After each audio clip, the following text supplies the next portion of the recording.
پیش از همه یک چهار مثل شعر استاد میداد دارم میارم که میگوید که صلح با امضای مایان مردمان فتیاب می نماید نقشه های جنگجویان رو خراب. صلح مرام است مرام آورد، رونق شادی و برار آورد. این باعث بهتر گردیدن حیات خلق، رواج رونق یافتن سودا و برای همه همون نیکاول خلق سوء فایده کلان دارد. من خیلی خرسند هستم که جمهوری تاجیکستان با جمهوری ازبکستان یعنی که با یکدیگر صلح بستند و آنها برای پیشرفت این جامعه این کشور سهم خود را گذاشتند و سفر президент узбекистон ба Таджикистон дар ҳамин буд ки яъне пешрафти ҳар ду давлатро нишон медиҳад. Я считаю, что это исторический шаг, который должен был состояться еще очень давно, после развала Советского Союза. К сожалению, это произошло сегодня, но лучше сейчас, чем никогда. Ведь потом могло бы ухудшиться ситуация.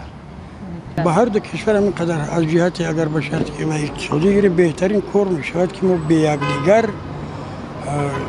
نمیتوانیم که زیست با چه خاطر با او خاطر که پیوند خویشتباری در هر دو مملکت هست.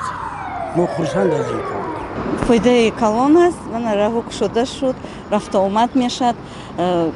باز من بازارها پر از بیها میشد از جانب و ازبکستان از ما در اونجا. آن مناسبت هایی که مثلا در دایره سازشنامه ها به امضا رسیدن در ساحه تجارت و سودا و اقتصاد و فرهنگ و معنویات، البته این یک زمینه خیلی مساعد است که واقعا برای رشد اینفراساختور هر دو جانب بسیار منفعت آور است و من فکر میکنم که این همه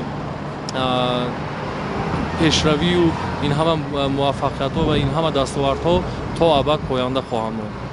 همتا اگر فکر تمام سازشنامه هایی که 27 سازشنامه بسته شد همه به منفعت هر دوی خلق است، هم خلق تاجیک و هم خلق ازبک.